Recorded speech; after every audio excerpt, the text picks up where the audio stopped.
रे बाळ कौतिकीचे कौतिकानं त्या बाळाचा शृंगार केला जातो आणि बाळाचं गोड गजरी रूप ती माऊली आनंदाने पाहतो. तसं मला आज माझ्या भावना वाटतं. आता प्रथमतः आपण जसं आळंदी नगरी आहे, इंद्रायणी नदी वाहते, गोंदवलेकर महाराज आहेत, मान नदी वाहते, त्याच तीरावर बसलेलं तडवळे ग्राम. तुम्ही म्हणाल तडवळे आणि गोंदवले आणि आळंदीचा. मला येताना असं वाटलं काय बोलावं. महाराजांचा संदेश असा आला, तू सांगत आहेस ना, तू सांगावा पोचवायचं आहे, तुझं काम काय, तर तू सांगावा सांगून ये. निमित्त मात्र पद्धतीने मी इथं बसलो. मग विचार करत होतो की ज्ञानेश्वरीमध्ये ओम नमो जी अध्यास म्हटलं. जी म्हणजे निवृत्तीनाथांना ज्ञानदेव जी म्हणत असत. सद्गुरूला आपण जी म्हणतो, काही ठिकाणी साजनी म्हणतो, काही ठिकाणी गुरुवती म्हणतो. आता साजनी गुरुवतीला कसं म्हणायचं, गुरुंना साजनी का म्हणायचं, गुरुंना गुरुवती का म्हणायचं, गुरुंना जी का म्हणायचं. तर इतकं प्रेमळ नातं सद्गुरू आणि शिष्यांचं असतं. मग देव पाहावया गेलो आणि देवाची होऊन ठेवलो, तर देव पाहायचा कसा आणि तो कुठे दिसतो, हा पहिला प्रश्न. मग गोंदवलेकर महाराजांना वयाच्या 9व्या वर्षी जेव्हा गुरु शोधार्थ बाहेर पडले, पूर्वजन्म पीठी कशी आहे की जन्मोजन्मी आम्ही भाग्य केले तेव्हा विठ्ठले कृपा केली. नामदेव महाराजांच्या हस्ते प्रसाद खाल्ला, परंतु एकदा ह्या जन्मात नाही वापरलो. तो पूर्ण प्रल्हाद आहेत, अंगद आहेत, प्रल्हाद अंगद आणि नंतर तिसरा जन्म त्यांचा नामदेवांचा आहे. म्हणजे प्रल्हादाचा जन्म जेव्हा होता, अंगद जेव्हा रामाच्या वेळेत होते, उद्धव जेव्हा कृष्णाच्या वेळेला होता, तोच नामदेव रूपी पांडुरंग आहे. एका जन्माचा आहे का, अनंत जन्माचा आहे. तेव्हा त्यांनी प्रसाद खाल्ला. ही झाली सगुण भक्ती. मग आमच्यासारख्या सामान्य साधकांना जेव्हा भगवंताकडे जायचं असेल तर मार्ग कोणता, तर सद्गुरूंचं बोट धरून जावं. असा ज्ञानेश्वरी फक्त गुरूंचं वर्णन आहे, फक्त गुरूंचं स्तवन, मग देवाचं स्तवन. ओम नमो ज्याद्या वेद प्रतिपाद्य, जे वेदांना प्रतिपाद्य आहे ते मी, जे जे स्वसवेद्य आत्मरूप, जे स्वसवेद्य आहे ते आत्मरूप आहे, ते मी तुम्हाला दाखवतो.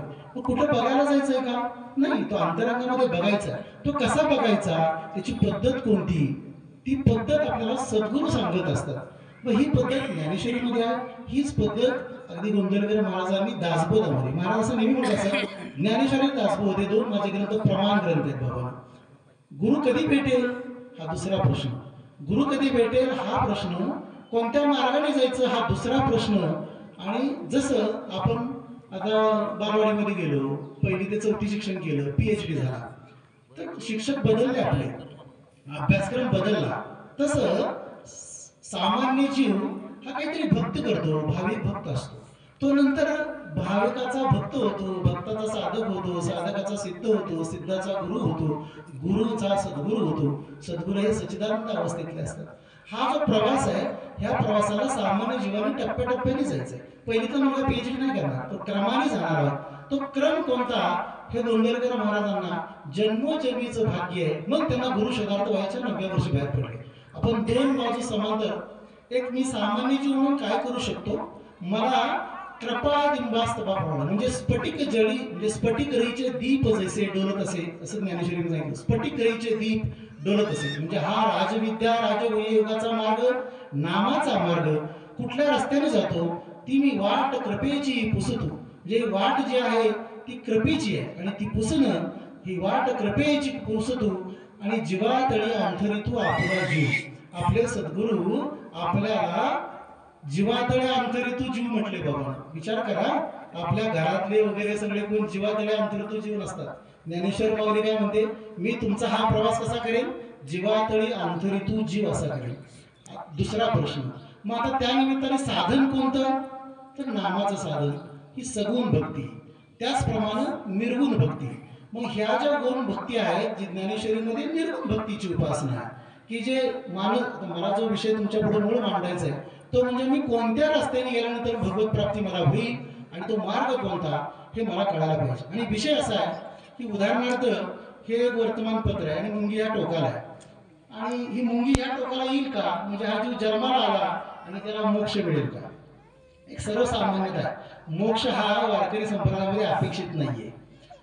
करू भोग मोक्ष निंब तुकाराम महाराज म्हणतात आम्ही भोग आणि मोक्षाचं निंबन करतो पांडुरंग आम्हाला नको सुखे गर्भवासी घालावे आम्हासी म्हणजे आम्हाला गर्भवास म्हणून परत सुखे घाल परंतु कोणाच्या घरी घाल तर दासाच्या घरी घाल म्हणजे आमचा जन्म अशा ठिकाणी व्हावा की आमची भगवत भक्ती आईच्या उदरातून चालू व्हावी तशी भक्ती ही संत सज्जनांची सुरू झालेली असते गोंदवलेकर महाराज गुरु शोधार्थ जेव्हा निघाले विषय असा की गुरु शोधायचा कुठं शोधायचा हा महाराजांचा अखंड प्रवास जो आहे आपण ऐकलाय नेहमी प्रत्येकाच्या वाचनात आहे एक लक्षात ठेवायचं आमचे कष्ट किती आहे सहज गोष्ट मिळाली तर तिचं कुणाला म्हणजे महत्व नसतं जर खूप कष्टाने गोष्ट मिळवली तर जीवापरी सांभाळून ठेवतो आपण प्रपंचामध्ये साधारण होतो जो नाशवंत आहे सगळ्या दुःखाचं मूळ कारण संसार आहे बोलणं वेगळं आचरण करणं वेगळं बोल बोलता वाटे सोपे आचरण करता तुकाराम महाराजांचा टीर कापे म्हणजे तुकाराम महाराजांची भाषा अतिशय फटकर आहे बोल बोलता वाटे सोपे आचरण करता टीर कापे मग माझा प्रवास कसा असेल ते 4 टप्प्यामधला प्रवास आहे एक पहिला टप्पा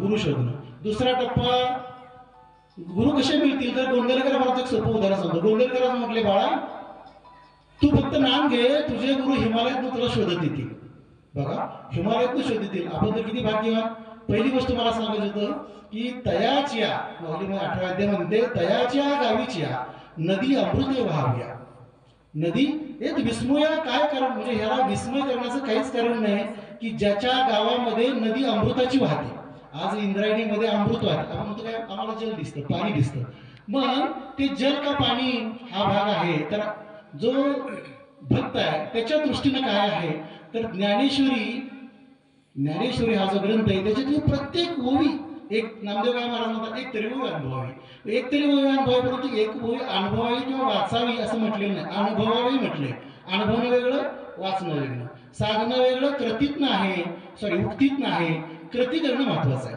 परमार्थामध्ये बहिरंग प्रवासाला अजिबात महत्व नाही परमार्थामध्ये अंतरंग प्रवासाला महत्व आहे गोंधळ महाराजचं अख्खं चरित्र पाहिलं तर अंतरंगीचे भक्त ऐसे प्रेमळ किंवा सप्रेमळ रागी देख ठेविले जतन म्हणजे असल्या सप्रेमळ भक्ताला मी जतन करून ठेवलं काय देते आपलं सर्वस्व देते आपलं सर्वस्व देते आता मग गुरु शोधार्थ बाहेर पडले तर त्यांचा प्रवास जो आहे तो कोल्हापूर महालक्ष्मीचं दर्शन 2 शिष्य त्यांच्याबरोबरचे 2 मित्र होते ते पळून गेले परत माघारी आले आणि ते सटाण्याला देव मामलेदार म्हणून एक संत आहेत जे संत स्वामी अक्कलकोटच्या स्वामींचे ते भक्त आहेत त्यांनी म्हटलं मी तुझा काय गुरु नाही तू अक्कलकोटला जा अक्कलकोटला नंतर महाराज समोर बेसले वय फक्त 10वं वर्ष आहे आणि त्यावेळेला म्हटले स्वामी आता अक्कलकोटचे स्वामी ज्ञानयोगी आहेत काय त्यांना सांगावं आपण सगळे ज्ञात आहात मी तुझा गुरु नाही म्हणे तो असाच पुढे चालत राहा महाराज हुमनाबादला गेले तिथं माणिक प्रभूंची समाधी त्यांचा एक सुंदर फोटो आज तिथंही त्यांच्या समाधीद्वारामध्ये आहे दत्त संप्रदायाची थोर विभूती आहे तर गोंदवलेकर महाराज 10 वर्षाचे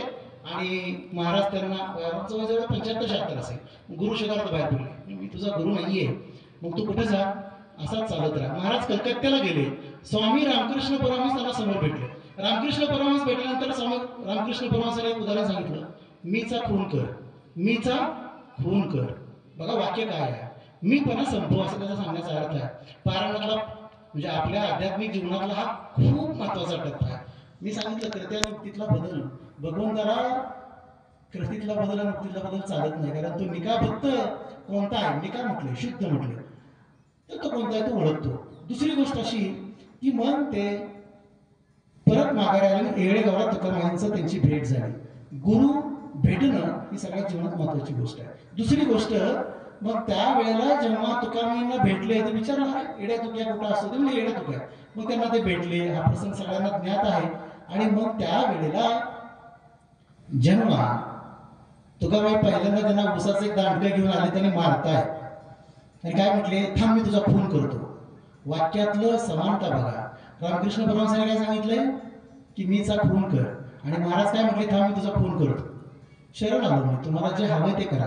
आता तिथून पुढची त्यांची 12 वर्ष तपश्चर्या आहे अतिशय कष्टदायक प्रवास आहे म्हणजे डोहामध्ये त्यांना बुडी मारून बसायला सांगितलं मी वर बोलत नाही तोपर्यंत यायचं नाही दुसरी गोष्ट काही 2-4 मुलं खेळत होते त्यांना खड्ड्यामध्ये पुरायला सांगितलं ते झाकायला सांगितलं परत त्याच्यावर साधना करायला सांगितलं आणि मग त्यांनीच गावात जाऊन सांगितलं अरे तो बैराग आहे ना असं केलं मग गावातले लोक काय मारतील प्रचंड महाराजांना मारलेलं आहे गुरु शोधणं गुरु मिळणं किती अवघड आहे त्यावेळेचा तो प्रवास आहे आणि आपल्या जवळच आहे आज आपल्या सगळ्यांची तेच गुरु आहे हा पहिला भाग झाला आणि मग नंतर ते प्रसन्न झाले कारण त्याच्या परीक्षा बघितल्या आताच आपली परीक्षा एवढी मोठी कठीण जर संसारात बघितली तर आपण मला नाही वाटत की टिकू, नाही का. माऊलीचा प्रवास खडतर आहे, तुकाराम महाराजांचा प्रवास खडतर आहे, कुठल्याही संतांचा प्रवास सहज साध्य नाही, अतिशय खडतर प्रवास आहे. मग आपण आपल्या जीवनामध्ये आलेले प्रपंचातले टप्पे आणि त्याच्यातले अडथळे बघून तर तुझ्या कृपेने राम तुझ्या कृपेने ते मानून त्याप्रमाणे वागणं महत्वाचं आहे. म्हणजे परत एकदा भर मी देतोय, वागणं. या सगळ्या गोष्टी जर एक असतील तर तो आपल्या अंतरात्म्यामध्ये तो प्रगट होतो.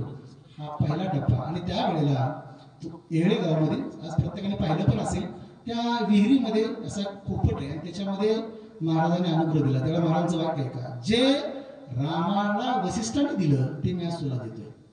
जे वसिष्ठाने रामाला जे दिलं ते मी आज तुला देतोय. आणि मग महाराज तिथून परत गोंधळ्यामध्ये आले. मग भेट वगैरे चरित्र भाग माहित आहे, फक्त गुरु शोधणं, गुरु मिळणं हा इतकाच भाग मला सांगायचा होता. दुसरा टप्पा, साधन कोणतं, काय साधन दिलं, गंमत सांगतो तुम्हाला. गोंधळकर महाराजांची जी परंपरा आहे त्याच्यामध्ये विठ्ठलानंद म्हणून एक आहे, चिन्मयानंद आहे, आणि हे विठ्ठलानंद कोण आहेत तुका माहिती आहेच गुरु म्हणून. तर ही मुक्ताईची परंपरा आहे.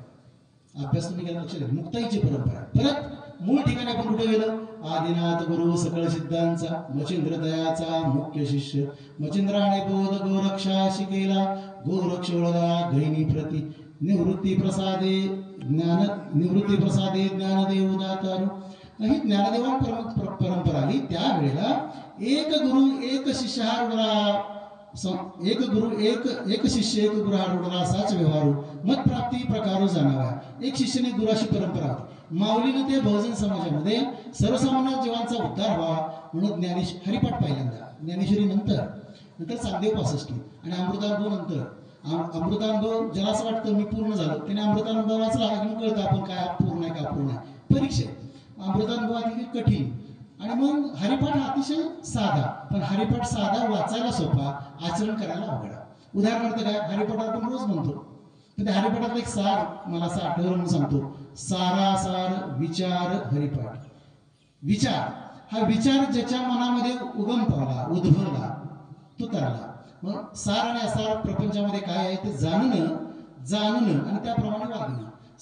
संत असले तर तुम्हाला झाडे माणसाचे असतात, म्हणजे पंचभौतिक देह असतो, 5 ज्ञानेंद्रिय असतात, 5 कर्मेंद्रिय असतात आणि एकादश मन हे सगळ्यात सुंदर आणि सगळ्यात खट्याळ.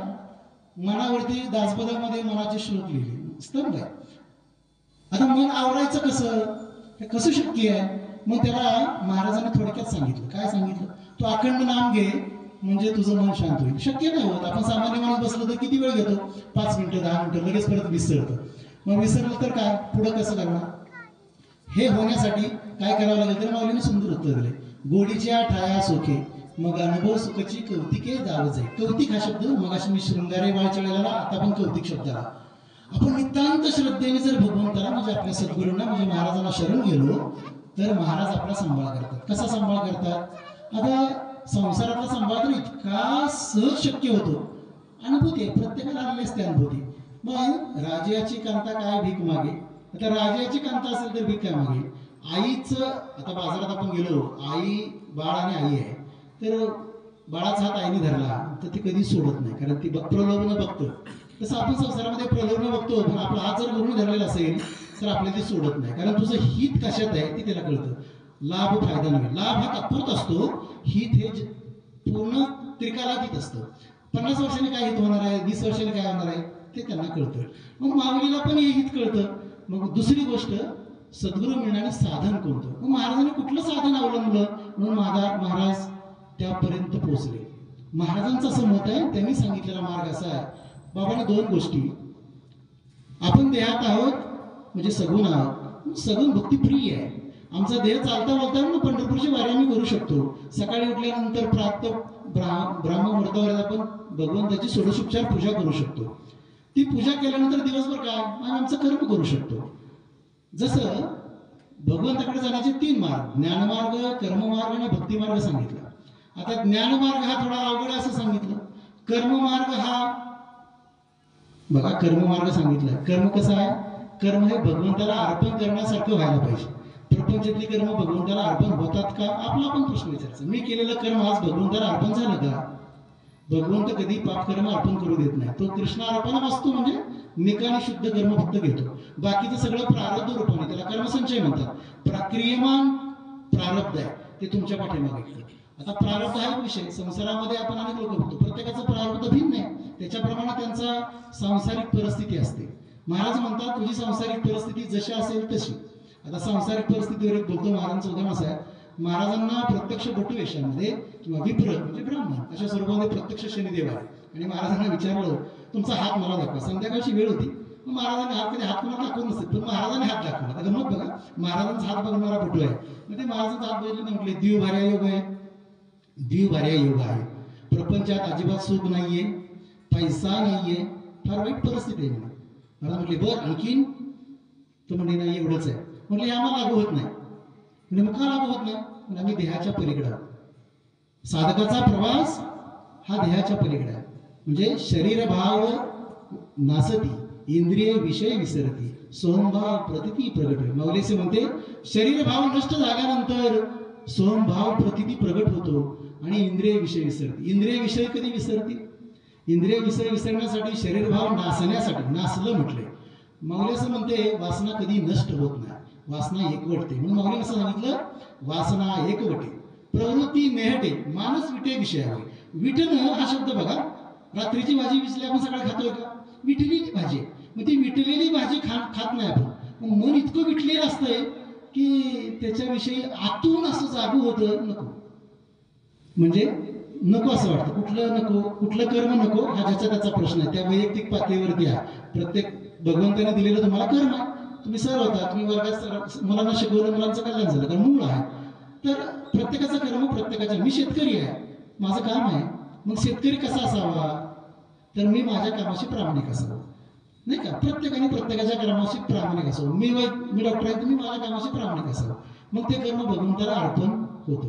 आता प्रारब्ध असा विचारला, जे कर्म करतो ते पुण्यात्मक किंवा पापात्मक असेल. पुण्यात्मक असेल तर बहुपुण्य केले आम्ही, तेव्हा विठ्ठले कृपा केली.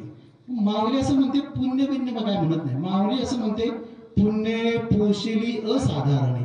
म्हणजे माऊली पुण्याचं पोषते. पोषणं गोष्ट वेगळी आणि पुण्य करणं वेगळी. ज्ञानेश्वरी ग्रंथ हातात येणं पोषणं आहे. ग्रंथ वाचून मला काय फायदा होईल? माऊली म्हणते काहीच नाही होणार. काय वाचायचा?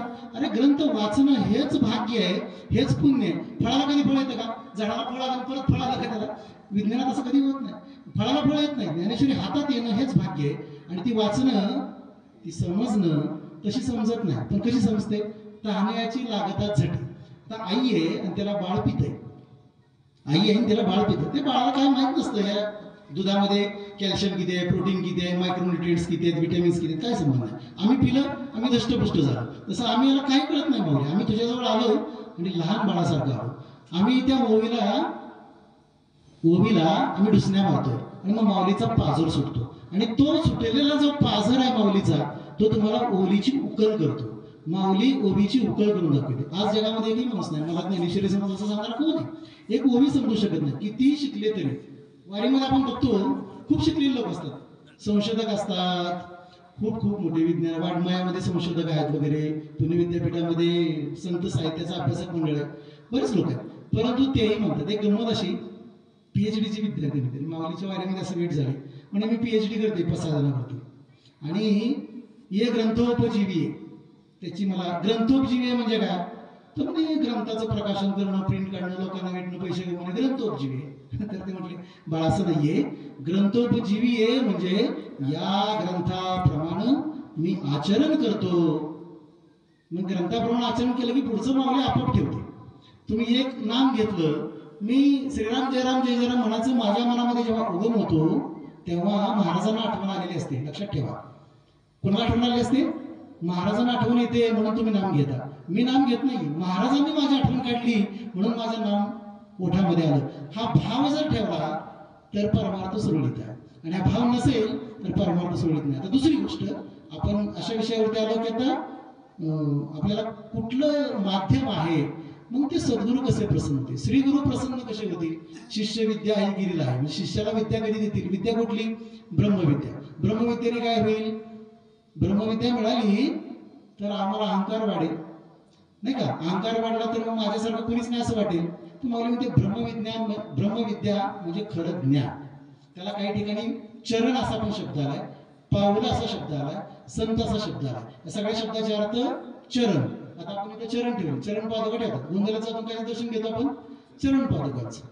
कृष्ण हा उभा आहे अध्याय, नाही का? तर त्याच्या उजव्या अंगठ्यातून ती सगळी शक्ती वाहत असते. परंपरेमध्ये उजव्या अंगठ्यातून शक्ती वाहत असते, म्हणून आपलं आज्ञाचक्र उजव्या अंगठ्यावर जेव्हा जाईल तेव्हा ती शक्ती आपल्या संक्रमित होते. सगळ्या परंपरेमध्ये हेच आहे. मग उजव्या अंगठ्यामधून येणारी शक्ती तुमच्या आज्ञाचक्रामध्ये प्रवेशित होते. हा एक भाग इथे लक्षात ठेवा. मग पुढे आमचं कसं होईल? अष्टांग योगामध्ये आपल्याकडे षडचक्र आहेत, हा एक भाग झाला 6व्या अध्यायाप्रमाणे. ते मग महाराज असं म्हणतात की योग म्हणजे लोहाचे चणे खाल्ल्यासारखं आहे. म्हणजे लोहाचे चणे खाणं म्हणजे अवघड आहे, लोखंडाचे दाणे चणे म्हणून खाणं म्हणजे किती अवघड आहे. मग त्यासाठी काय? मुखी नाम घ्या, नामानं पण तेच साधतं. मान्य, नामाने तेच साधतं हे बरोबर आहे, पण त्याचा क्रम हा कसा आहे? मग मानस पूजा ही या सगळ्यामध्ये श्रेष्ठ सांगितली. ज्ञानेश्वरीमध्ये 15 अध्याय ज्ञानफळ परिषदेमध्ये आता हृदये आपुले चौफाळुनिया भले वरी बैसो पावले श्री गुरूंची. आता एवढं एकच शरण घेऊया. आता हृदय हे आपुले. आपलं आता बघा माऊलीने कधी लिहिले? 12व्या शतकामध्ये. आता आपण कोणत्या शतकामध्ये आहे? आता बदल आहे का काय? वर्तमान काळात आहोत ना. म्हणजे हे सगळे जे संत सत्पुरुष असतात ते नेहमी वर्तमान काळात जगतात. आपण नेहमी भूतकाळाचा मागोवा घेतो, वर्तमान काळात जगत नाही आणि भविष्य काळाचा वेध घेतो. संसारात कधी सुखी होत नाही, कारण आपल्या भोवती इतकी व्यवधान आहेत. मागं असं झालं, त्याने असं केलं, त्याने तसं केलं, मग आपले विचार सगळे काळवंटात आणि मग वर्तमान काळात आपण जगत नाही. माऊली काय म्हणते? वर्तमान काळात जगा. म्हणजे मागील स्मरावे ते न ठाके, पुढील पैसे पारोगे, ऐसी समाधी भूमिगे सरसीय स्थिर राहे. माऊली म्हणते समाधी म्हणजे काय? मागील स्मरावे ते न ठाके, मागचं गेलेलं पुढील पैस पारोगे, ऐसे समाधी स्थिर राहा. म्हणजे माऊलीला समाधी काय अपेक्षित आहे? वर्तमान काळात जगणं. अवघड आहे, पण महाराजांचं बोट धरून गेलं तर सहज शक्य आहे. कारण आपलं त्यांनी म्हटलं की ते आपल्याला सहज. आपण आपल्या घरात बाळा असतात समजा, आपलं म्हटलं की त्याला सगळं खायला प्यायला देतो, हा प्रापंचिक विषय झाला. परंतु प्रत्यक्षतः जेव्हा तुम्हाला सद्गुरू तुम्हाला अंकावर घेतात, तुकाराम महाराजांच्या अभंग आहेत, माऊलीच्या अभंग आहेत, अंकावर घेतात. मग अंकावर घेतल्यानंतर तुम्ही जसं कुलीन स्त्री आपला अंग कधी दाखवत नाही, तसं सद्गुरू किंवा परंपरा कधी आपला अंग दाखवत नाही. मग लहान बाळ गेलं तर ती स्तनपान तुम्हाला देते. मग लहान बाळ स्तनपान देते म्हणजे कुठलं स्तनपान आहे? चरणाचं स्तनपान आहे, म्हणजे ज्ञानेश्वरीचं स्तनपान आहे. ज्ञानेश्वरीच्या प्रत्येक ओवीचं स्तनपान आहे. ही ओवीची स्तनपान आपल्या जीवनामध्ये संक्रमण करते, आपलं जीवन बदलून टाकते. आणि हे जीवन बदलण्याची म्हणजे काय, कसं जीवन बदलतं? तर वाल्या गोळ्याचं बदललं. वाल्या गोळी काय करत होता? आपल्या सगळ्यांना ज्ञात आहे. फक्त एक उदाहरण असं, नारद मुनी भेटले. कोण भेटले? नारद मुनी. नारद मुनी भेटले नसते तर वाल्या गोळ्याचा वाल्मिकी झाला असता का? मग आपल्या जवळ एवढं आहे, महाराज आपल्या जवळ आहे. मग महाराजांनी सांगितलेली भक्ती कोणती? आपण जातो, नमस्कार करतो, प्रसाद घेतो, माघारी येतो, अपेक्षित नाहीये. तिथं बसा. महाराजांची शिकवण काय आहे ती नीट आचरणात आणा. महाराजांची शिकवणमध्ये 2 गोष्ट त्यांनी गोसेवा सांगितली, मुखी नाम सांगितलं. बरं, मुखी नाम हाती काम. मग ह्या गोष्टी आहेत. महाराजांचा आणखीन अंतरंगाची गोष्ट सांगतो. महाराज असं म्हणतात, तुम्ही आलात माझ्याकडे ना, माझ्याकडं हिंग आणि कर्पूर आहे, तुम्हाला काय पाहिजे? आता हिंग म्हणजे काय आणि कर्पूर म्हणजे काय माहीत असेल तर, हिंग म्हणजे प्रापंचिक सुख आणि कर्पूर म्हणजे शुद्ध परमार्थ. तुला काय पाहिजे? आम्हाला प्रापंचिक सुख पाहिजे, कॅटेगरी बाजूला. आम्हाला शुद्ध परमार्थ पाहिजे. असे किती असतात? फार कमी, लाखात एखादा. म्हणजे सर्व प्रेमळा लागी दे की ठेवले जतन, हे जी गोष्ट आहे माऊलीची सांगते. सब प्रेमळ, त्याला मी जतन करून ठेवले. असे बोवस नाही, असे बोवस म्हणजे खूप नाही, लाखामध्ये एखाद दुसरा. मग ते होण्याचा मार्ग कोणता? ते होण्याचा मार्ग कुठला? माझं मार्गक्रमण कुठलं? तर आता जसं मी सांगितलं की ही जी मानसपूजा आहे 15व्या अध्यायातली, आता हृदय हे आपुले. आता म्हणजे आता, म्हणजे निवृत्तीनाथ मागे बसलेत. माऊली सांगते पुढे ज्ञानेश्वरी नेवासामध्ये. कोण सांगते? ज्ञानेश्वरी वरून प्रसवतीये आणि ती प्रसवली ज्ञानेश्वरी फक्त मुखातून येते. मी काहीच करत नाहीये, ती वरून स्तोत्र येतो माझ्या मुखातून बाहेर येतोय, मी निमित्त मात्र आहे, असं माऊलीने सांगितलं. आता हे निमित्त मात्र असणं आणि निवृत्तीनाथांनी सांगणं तसंच आहे. आज तुकारामांनी सांगितलं, जा तू गोंदवलेला आणि राम नामाचा प्रचार प्रसार कर. म्हणून महाराज गोंदवलेत आले. गुरुने सांगितलं असं कुठे गेले असते. आणि आणि विशेष महत्वाचं असं बघा, आता मला थोडंसं विषयांतर आला ह्याच्यामध्ये. प्रथम तर सांगायचं होतं, आता राम मूर्ती कुठली आहे? जो राम आहे तो तरळ नगरीचा आहे. गंमत बघा, तरळ नगरीचा राम तिथं आहे. मग ते पूर्वी वाडा इथं होता आणि ते त्या काळामध्ये वाडे पेटवले जायचे, ब्राह्मणांचे वाडे, किंवा अकस्मात पेटला असेल, आपल्याला माहित नाही, तो भूतकाळ आहे, कारण ज्ञात नाहीये. परंतु तो जी कोणी विप्र होता, ब्राह्मण होता, त्याला महाराजांनी दृष्टांत काय दिला रामानी, की जा तुम्हाला गणुभवाला हे देऊन ये. महाराजांनी मंदिर बांधून ठेवलं, राम मूर्ती नव्हती. ते म्हणे कुठून येणार? ते म्हणे तुम्ही काय काळजी करू नका, राम आमचा येणार आहे. हे संतांचा अधिकार आहे, राम आमचा येणार आहे, त्यांना माहित आहे. तसं आपण जर त्या आईचे लेकरा असू आणि आपण जर आईने सांगितल्याप्रमाणे वागलो तर मग आपल्यालाही ते साध्य आहे. मग त्यांनी सांगितलंच आहे तुम्हालाही साध्य आहे. हा वैज्ञानिक दृष्टिकोन आहे, याच्यामध्ये काही अंधश्रद्धा वगैरे काही विषय नाही. हा भाग आत्ता आपला जरा की साधन मार्ग, अखंड नाम घेणं, त्यात येणारे विघ्न, प्रापंचिक विघ्न असतात, त्यामध्ये अन्नदोष आहेत, नंतर आपल्याबरोबर असणारे मित्र किंवा संगत त्याचा दोष असतो. म्हणजे पुण्यात्मक असला तरी दोष आहे, पुण्यात्मक असला तरी दोष आहे. म्हणजे खूप जनसंपत्ती आहे आणि सगळं ऐश्वर्य आहे, म्हणजे त्याचा परमार्थ चांगला असेल नाही म्हणते, त्याचा परमार्थ चांगला असेल असं नाही, असू शकेल माहित नाही. आणि ज्याची खूप गरिबी आहे त्याचाही परमार्थ चांगला नसेल असंही काही नाही, त्याचाही परमार्थ उत्तम असू शकतो. परमार्थ हा परिस्थितीवर अवलंबून नाहीये, आहे त्या परिस्थितीमध्ये परमार्थ कसा करावा हे संतांनी सांगितलं, गोंदवलेकर महाराजांनी सांगितलं. म्हणून मी तुम्हाला त्यांचं उदाहरण दिलं की त्यांची प्रापंचिक परिस्थिती अशी होती. पण गंमत बघा, महाराज एकादशी त्यांनी काय मध्ये होते आणि इथून आई साहेबांना असं विचारलं, स्वारी आज काय करते? स्वारी आता पाणी पिते. आणि महाराज जेव्हा परत 15-20 दिवसांनी आले तेव्हा आई महाराजांच्या शिष्य होते, त्यांनी विचारलं की महाराज तुम्ही एकादशी दिवशी काय करत होता? तेव्हा लांब प्रवास आहे, 15-20 दिवस लागायचे. तर ते म्हटले मी पाणी पित होतो, पण हे आंधळीचं काम दिसतं. ती चर्मचक्षुनं हा बघण्याचा विषयच नाहीये. चर्मचक्षुने आंधळी आहे, पण तिचा आंतरचक्षु, ज्ञानचक्षु, काही म्हणा, ज्ञानचक्षु म्हणा, तो तिचा उघडा आहे. त्याला कळलेला डोळा म्हणा, तो उघडा आहे. मग त्याचं साधन कोणतं? आईसाहेबांनी कोणतं साधन केलं? बरं आहे ना, ते त्यांच्या धर्मपत्नी झाल्या. आईसाहेबांनी कोणतं साधन केलं?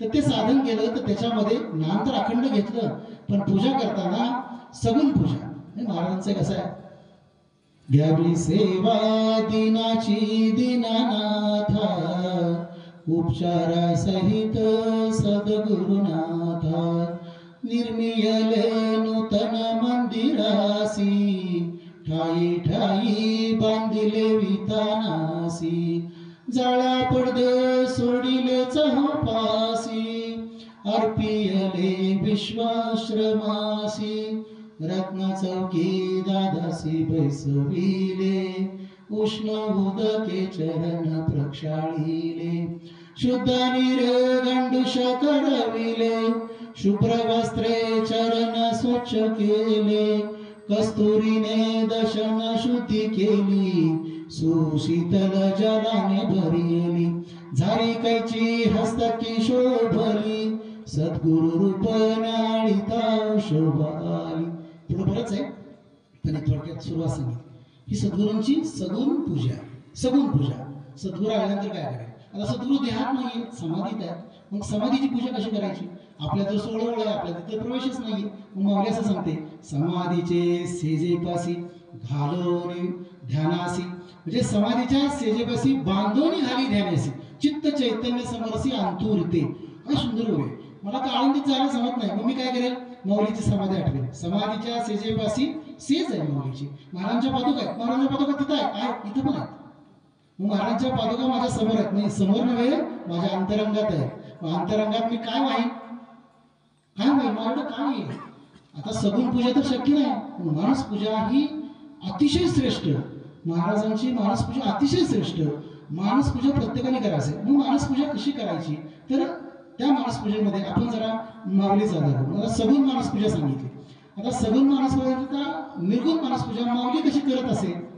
महाराज तर नित्य करत असेल, म्हणजे भेद नाहीये. गोंदवलेकर महाराज वेगळे आणि माऊली वेगळाच नाही, दोन्ही एकच आहेत.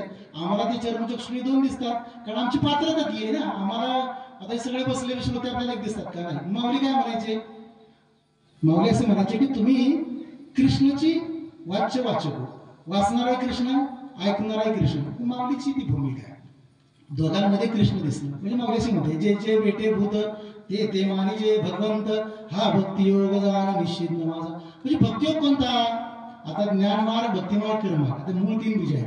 हे आपण सगळं गोळाबिरीच करून परत मूळ ठिकाणी येणार आहोत. विषय थोडासा आहे. मग ही जी मानस पूजा आहे ती कुठली?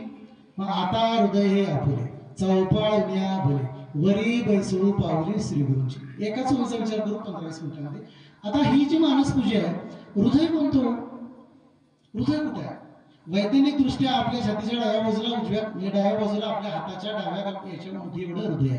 हे विज्ञान झालं. 4 कप्पे अशुद्ध रक्त शुद्ध रक्त प्रसरते. ओके ठीक आहे. आता दुसरी गोष्ट अशी त्याच्यामध्ये क्लुप्ती अशी मन कुठं राहतो? आतापर्यंत कधी मन कुठं राहतं मी पाहिलं ना. गमत बघा अतिशय सुंदर विषय आहे. मन कुठं राहतं? तर मन आपल्या हृदयामध्ये राहतं. मन कुठं हृदयामध्ये राहतं? तर 4 कप्पे आहेत त्याच्यामध्ये जिथून तुमचे सायनस नोड तयार होतात इम्पल्स तयार होतात तिथं हार्ट अटॅक आला की माणूस 10-5 मिनिटात लगेच जातो. म्हणजे मिनिटं पण काही लागत नाहीत काही सेकंदामध्ये जातो. तर तिथं अशी एक पोकळी आहे आणि ते पोकळीला रक्तपुरवठा कुठला होतो त्याला नर्व सप्लाय काय थोडंसं वैद्यकीय भाषेत सांगतो माहित नाही सायन्सला अजून. ती कुठून तयार होतं? कृत्रिम तुम्ही डबी बसवू शकता पण नॅचरली भगवंताने दिलेली तयार करता आली का? नाही. मग ती तिथून तयार होते. म्हणून माऊलीचं असं मत आहे की मन हे हृदयात राहतं. म्हणून ज्ञानेश्वरी हृदयाने वाचायची बुद्धीने वाचायची नाही. बुद्धीने वाचली तर त्याच्यामध्ये काळ कोणता अलंकार कोणते माऊली तर म्हणते सगळे नवरस माझ्यात आहेत. शृंगार रस पण त्याच्यामध्ये. आता शृंगार रस आपण म्हणतो ना इतका माऊली इतका शृंगार रस कुणीही सांगितलेला नाहीये. माऊलीचा शृंगार रस सांगतो सहज डोक्यात आलं. स्त्रिया बघा श्रीरूप डोळा देखावे. कुठल्या ग्रंथात सांगितलं? माऊलीमध्ये सांगितलं. श्रीरूप काय बघा डोळा देखावे. स्त्रीला गायले ऐकावे. स्त्रियांनी गायलेलं ऐकावं ही माऊली सांगतेय. म्हणजे माऊलीमध्ये शृंगार रस म्हणजे ती म्हणते नवरसाच्या माथा पाय ठेवी. नवरसाच्या पण पुढे जाणारा माझा ज्ञानेश्वर ग्रंथ. कुठले म्हणजे असे चिकित्सक लोक आहेत वाढबहीण ते ह्या पद्धतीने अभ्यास करतात. तर आपण प्रापंचिक माणसं तरी पण माऊली नाही लिहून ठेवली. माऊलीनं कुठं संसार केला? माऊलीचं म्हणजे तुम्ही तेवढी माऊली आपल्याला सांगते. म्हणजे आपली काही पात्रता नाहीये परंतु माऊली तुम्हाला ते सांगते अरे हा विचार कर. आता पहिली गोष्ट झाली साधन कोणतं? मानस पूजेवर होतं. हृदय कोणतं? तर हे हृदय आपलं फिक्स झालं. मन त्याचा काय प्रत्यय आहे? तर आपल्या शरीरामध्ये 2 गोष्टी चल आहेत. एक प्राण आणि दुसरी गोष्ट चल आहे रक्त. आता आपण रक्त समजू त्याच्या अगोदर एक रस नावाचा प्रकार असतो अन्नाचा जो रस होतो. तर मग हे 2च गोष्टी चल आहेत रक्त आणि प्राणवायू चल असणाऱ्या गोष्टी. तुम्ही बघा आता इथं बसलात तुम्ही तर आपल्याला प्रसन्न वाटतं कारण ते माऊलीचं अस्तित्व आहे. तुम्ही मला काय माऊलीचं उदाहरण सांगतो. जयाच्या ज्ञानी पाठीपोट नाही अर्जुना वायू जैसा गगनी सर्वत्र भरलायसे. माऊली म्हणते मी कुठे? तर वायू जैसा गगनी भरलायसे. जिथं वायू सर्वत्र आहे ना तिथं माझा प्रत्यय आहे. मी तिथं आहे. म्हणजे आता इथं आहे का? आहे. आळंदीत आहे का? आहे. पंढरपुरात आहे का? आहे. इंग्लंड अमेरिकेत आहे का? आहे. स्वरूप भिन्न आहे. स्वरूप भिन्न म्हणजे तिथली माणसं वेगळी आहेत पण त्याच्यात भगवंत एकच भरलेला आहे. हा एक असणारा भगवंत पाहणं तर तो मानस पूजेच्या आधारानं आकळेल का? आकळण्याचा शब्द वापरलाय मी. आकळेल का? तर हो आकळेल. मग तो कसा आकळेल? तर त्याची हृदयामध्ये तुम्ही त्याला म्हणजे हृदयी बंदिवास केला म्हणजे विठ्ठल कोंडलेला आहे सोहमचा मारा केला तेव्हा त्यांना भेटला. मग तो जो सोहमचा मारा केलेला आहे म्हणजे नामाचा मारा केला श्वासाचा मारा केला नाही का. नाम जपमाळेमध्ये घेणं नाम श्वासामध्ये उतरणं आणि नामाचा अजपाजप्य होणं या 3 वेगवेगळ्या गोष्टी आहेत. आपण सर्वसामान्य प्रापंचिक गोष्ट अर्धा तास नाम घेतलं पुष्कळ झालं.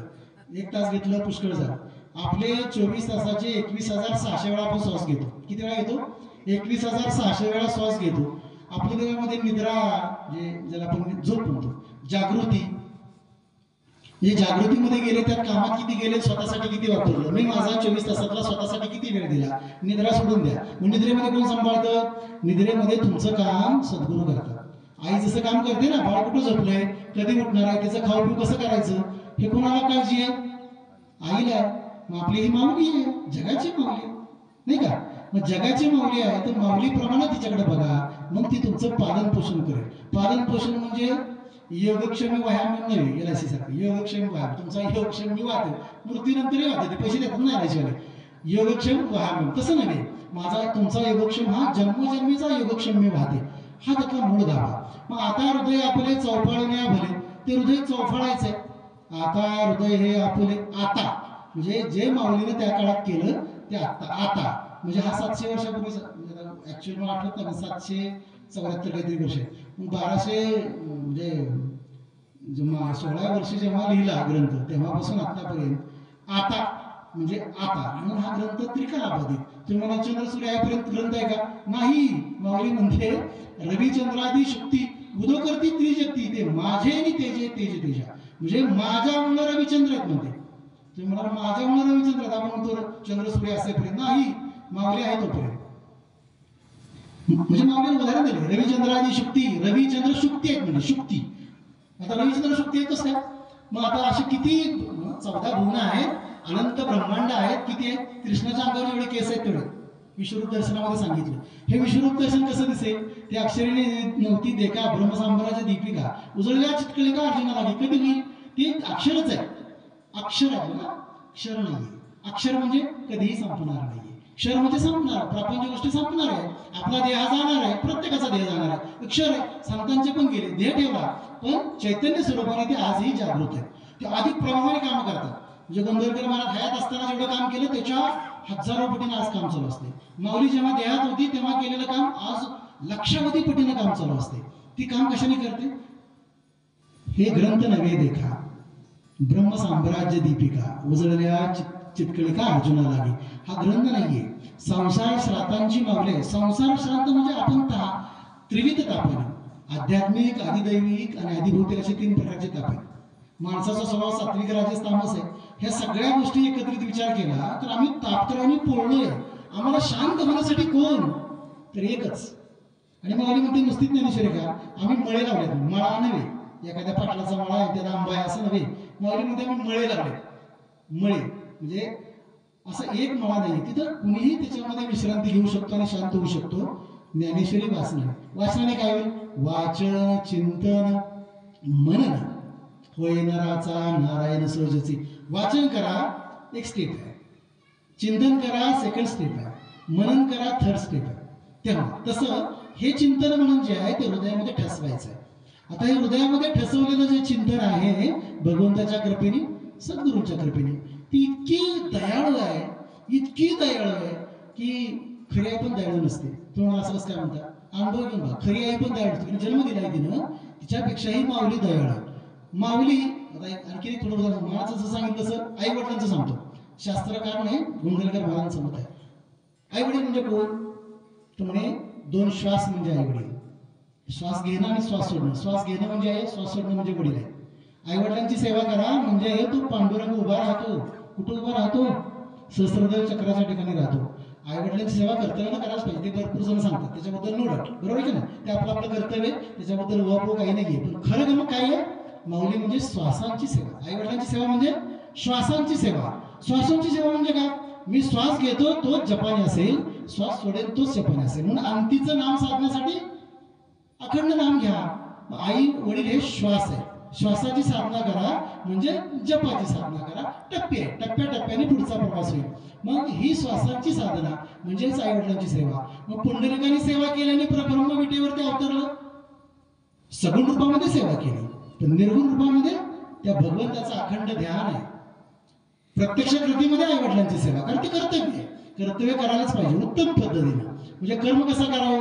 तर माऊलीच्या शब्दामध्ये कर्म फार सुंदर आहे. आचरे विधी गौरवे शृंगारोनी. अरे शृंगार आम्हाला फक्त नाचगाण्यातलं माहित आहे हो, नाही का, जे दिसतं आपल्याला. शृंगार त्याच्यात नाही, आपल्या कर्मामधला शृंगार काय आहे? आचरे विधी गौरवे, विधी गौरवे शृंगारोनी. ते कर्म आपण कसं करावं? इतके सुंदर शब्द आहेत ना, आचरण, विधी गौरवे शृंगार, 2 तास बोलतोय. किती कर्म आहे म्हणजे व्यवधानाने त्याचं प्रकटीकरण करणं हा खूप सोपा विषय आहे. तत्व त्याच्यातलं समजून घेणं, त्याप्रमाणे आचरण होणं ही काळाची गरज आहे. मग श्वासाची साधना म्हणजे आईवडिलांची सेवा आहे. प्रत्यक्ष करणं करायलाच पाहिजे, त्याच्याबद्दल काही दुमत आहे का कोणाचं नाहीये. पण पुंडलिकाच्या भेटी परब्रह्म आले का? ते परब्रह्म आईवडिलांची सेवा करून आलेच, पण श्वासांची सेवा आहे, जपाची सेवा आहे, नाहीतर नाही होत. किती लोक आहेत तसे, खूप सुंदर सेवा केली. भगवंत भेटेल, भगवंत नाही भेटत, लिहिलेलं आहे माऊलीने, तसा भेटत नाही म्हणून सांगितलं. म्हणजे धड म्हणजे बऱ्याच हवे आहेत, परंतु ही जी श्वासांची सेवा आहे म्हणजे निर्गुण सेवा आहे, म्हणजे अजपा आहे. मग अजपा होण्यासाठी, श्वासांची सेवा करण्यासाठी निर्गुण उपासना. आता हृदय आपले चौफाळण्या भले वरी बसो पावले श्री गुरुची. पावलं म्हणजे काय? पावलं म्हणजे आपण आता गुरुजी बसल्या समोर त्यांची पावलं मी धरून ठेवली म्हणजे मला ते होणार आहे का? किंवा गुरूंचे पाय ओढले म्हणजे गुरु मिळणार आहेत का? नाही. गुरु काय सांगतात? पावले या शब्दाचा अर्थ आहे ज्ञान. पावले या शब्दाचा अर्थ आहे ज्ञान. मग ज्ञान कुठलं? जे आम्ही ज्ञान म्हणतो ते विज्ञान. खरे ज्ञान ते आत्मज्ञान. तिसऱ्या अध्यायात आहे. ज्ञान म्हणजे विज्ञान. आता जे विज्ञानाचा शोध लागला ना तो उत्तमच आहे, ऍक्सेप्ट इट, बरोबर आहे ना? मग खरं ज्ञान काय आहे? आत्मज्ञान. म्हणून माऊलीने सांगितलं, एक चुकून मला आठवलं, भटकर सर मला म्हटले, विजय भटकर सर, की ओम नमोच्या अध्याय वेद प्रतिपाध्याय जे जे सोसवे ते आत्मरूपा. म्हणजे जेव्हा आत्मरूप कळेल ना स्वतःचं तेव्हा खरा भगवंत कळाला असं वाटतं. गॉड पार्टिकलचा शोध लावला अनुकन. आता हे अक्षराचा विषय होता, आपला विषयाला अक्षर. आता हे जे अक्षर आहे ना म्हणजे हृदयामध्ये बसवायचं आहे ना, हृदयामध्ये बसवायचं आहे आणि ते कायमस्वरूपी बसलं पाहिजे. त्याला स्थळ काळ वेळेचं काही महत्व नाहीये. मग हे बसवण्यासाठी जे क्षर नाहीये तो अक्षर ब्रह्म आहे. तोच अक्षर ब्रह्म म्हणजे परब्रह्म आहे. तोच परब्रह्म म्हणजे सगुण साकार रूपाने संतांच्या रूपाने आपला उद्धार करण्यासाठी आला. इतकं साधं सूत्र आहे. हे सूत्र आपल्याला अनुभवायचं असेल तर आपल्याला मार्गाचा संतांनी लावलेल्या मार्गाने आपण गेलं पाहिजे. गेलं पाहिजे म्हणजे नुसतं उक्तीने नाहीये, कृतीने गेलं पाहिजे तरच आपण जाऊ. अन्यथा आपला मार्ग म्हणजे अर्धवट राहील, अर्धवट नको. म्हणून ती माऊली म्हणते की बघा आता गंमत कशी आहे. तयाचे बिसाट शब्द सुखे म्हणून येती वेद. तयाचे बिसाट शब्द, बिसाट असं म्हटलंय बघा. सुखे म्हणून येती वेद सदेह सच्चिदानंद का व्हावा. प्रत्यक्ष देहामध्ये असताना सच्चिदानंद अनुभव घेता येतो. तो कसा घ्यायचा त्याचं हे मार्गातलं प्राथमिकता आहे. म्हणजे मानसपूजेवरती बेलसरे सरांनी, आम्ही त्याला लहान होतो म्हणजे गोंधळात आठवीला असेल, कळती नव्हतं काय, पण नंतर कळायला लागलं की आपण त्याला आठवीला होतो. आणि महाराजांचे 7 दिवस उत्सवामध्ये बेलसरे सरांनी मानसपूजेवरची व्याख्यान दिली. 7 दिवस मानसपूजेचे प्रसंग सांगतो म्हणजे हृदय म्हणजे काय कळेल. गोंधळकर महाराज घरामध्ये बसलेले होते. मी का सांगतो महाराजांचं? कारण राम ह्या नगरीतला आहे. म्हणजे तुम्ही रामाच्या गावच्यात. मी गोंधळमध्ये एकदा गेलो तर मला ते म्हटले, अहो तुम्ही आमच्या रामाच्या गावच्या. म्हणजे माझ्या लक्षात आलं एकदम आणि मी नमस्कार केला. तर त्यांनी कृपा अशी असते माऊलीची. मग ते सोपस्कार सगळे त्यांनी केले. मी म्हटलं हे कसं काय असं? नाही म्हटले, मला असं वाटलं की आता येणारा जो कोणी असेल त्याला ते द्यावं. म्हणजे आपली काळजी माऊली किती घेत असते ती वाट बघत बसलेली असते. आई वाट बघते की नाही, माझा मुलगा कधी घरी येणार आहे, जेवला नाही काही नाही, बरोबर ना? तसं संत आपली वाट पाहतात. माऊली आळंदीमध्ये वाट पाहते की नाही, कधी माझ्या तुम्ही म्हणजे जे संतांचं कार्य आहे ते जर तुम्ही केलं. संतांचं कार्य म्हणजे नीट लक्षात ठेवा, संतांचे कार्य वेगळे आहेत आणि लौकिक अर्थाने इतर कार्य वेगळे आहेत. संतांची शिकवण लक्षात ठेवा. शिकवण, संतांची शिकवण काय आहे? शिकवण लक्षात ठेवली ती आचरणात आणली ना तर देव आकळतो. अन्यथा सगळा पसारा, सगळा मायेचा पसारा. कितीही करा काही होणार नाही, काही होणार नाही, देव भेटणार नाही. मी म्हणत नाही असं महाराज म्हटले, म्हणजे कुणी केलं तरी देव भेटणार नाही. देव कसा आहे? देव अंतरंगी आहे, आतच आहे. मग आत आहे तो कसा कळवा? मग आता ते हृदयामध्ये साठवायचं. तर हृदयामध्ये साठवायचं मी उदाहरण सांगतो. गोंधळकर महाराज आत होते आणि काही 4-5 लोक पहाटेच्या वेळेला बसले. महाराज जवळजवळ 2 तास साधनेमध्ये होते आणि नंतर बाहेर आले. सूर्य उगवलेला होता आणि ते म्हटले, महाराज आज काही जिलेबीचा बेत आहे का? तर ते म्हटले, अरे जिलेबी मी रामाला मानसपूजेत दाखवली. बघा नीट लक्षात ठेवा, जिलेबी मानसपूजेमध्ये महाराजांनी दाखवली, प्रत्यक्ष दाखवली का? नाही. आणि वास कोणाला आलाय? बाहेर बसणाऱ्या प्रत्यक्ष देहामध्ये असणाऱ्या माणसाला. म्हणून माऊली असं म्हणते, बोली अरूपाचे रूप दावीन. बोली अरूपाचे रूप दावीन अतिंद्रिय भोगीन इंद्रिया करवी. जे इंद्रिया करवी अतिंद्रिय विषय जो आहे तो मी तुला भोगायला देईन. असं कोण म्हणू शकतं? माऊलीच म्हणू शकते. असं कोण म्हणू शकतं? कुणालाही शक्य नाही, शक्यच नाही. पृथ्वी तलावरती माऊली म्हणते जे अतिंद्रिय आहे ते तुला मी भोगवायला देईन. इंद्रिया करवी म्हणजे मी आज या पंचज्ञानेंद्रियाचा पंचकर्मेंद्रियाचा असलेला जड देह, या जड देहामध्ये भगवंताचं सगुण रूप तुम्हाला जसं हवं तसं अनुभवायला मिळणं ही सद्गुरूंची कृपा आहे, ही महाराजांची कृपा आहे. आणि ही कृपा कशी अनुभवायची? तर हृदयामध्ये साठवायचं. कसं साठवायचे? ते अक्षर साठवायचे. मग अक्षरामध्ये पूजा आहे. जशी तुमची सगुण पूजा आहे तशी मानस पूजा आहे. मी मानस पूजेमध्ये काय करीन? माझ्याकडे काय आहे ते विधी? महाराज ये शरीरची माती मिळवी नित्य क्षिती जे तर श्रीचरण उभे ठाते आराध्याची. महाराज सगुण रूपामध्ये असताना तर मी काय देईन? माझा श्वास देईन. श्वासापेक्षा काय प्रिय आहे? कोविडमध्ये सगळ्यांनी बोलते श्वास काय प्रिय आहे, बरोबर ना? कोण कोणाला विचारत नव्हतं, आहे का ना? कोणच पण मी डॉक्टर मी स्वतः बघितलं, मी पेशंट ध्यान बोल कोणी कोणाला विचारत नव्हतं. इतके मृत्यू म्हणजे दिवसाला 5-5 डेथ मी बघितल्या. मी पाहिलं अरे काय भयानक आहे. गोविंदनाथ महाराज उपळेकरून फलटणला आहे, त्यांची समाधी. ते एम.ए. जनरल सर्जन आहेत. कोण आहे? Upalekar Maharaj MA. General surgeon आहेत. दुसऱ्या महायुद्धामध्ये भाग घेतलाय आणि रक्ता मासाचा चिखल तुडवला. त्यांना आत्मा कुठं भेटला नाही. मग ते परत माघारी आले आणि त्यांना असं वेळ लागला की हा भगवंत कुठं आहे, तो मला बघायचा आहे. आणि मग ते येरळा नदीमध्ये आपल्या पुशे सावळीला कृष्णदेवरायांची समाधी आहे, रस्त्यालाच आहे बघा कधी माहिती. कृष्णदेवरायांची समाधी आहे.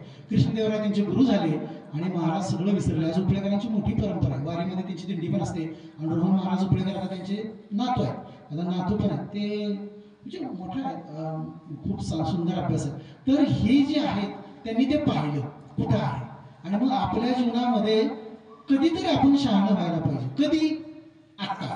तुम्ही म्हणाल संसारिक माणूस आहे, भगवंताला संसार प्रिय आहे, सगळं तुम्हाला प्रिय आहे, मला पण प्रिय आहे ना. मला का संसार प्रिय नाही का? मला पण प्रिय आहे. पण संसार प्रिय असला तरी संसारी लक्ष असायला पाहिजे आणि दक्ष परमार्थी असायला पाहिजे. हाती कान आणि मनी, मुखी नाही. मनी भगवंताचं नाव, मुखात नाव यायलाच पाहिजे, त्याच्याबद्दल दुमत नाही. पण मनी, कारण मन इतकं डेंजर आहे की ते मनाला आकळायचं असेल तर मी सांगितलं मनी वासना एकवटे, प्रवृत्ती नेटे, मानस विटे विषयावर. म्हणजे माणूस विटतं आणि मग तुमची ती वासना जी आहे ती एकवटते. महाराजांनी सांगितलं वासना एकवटते, तू त्याची काळजी करू नको, विषय तर तुझ्या जवळ येणारच आहे, विषय तर येणारच आहे.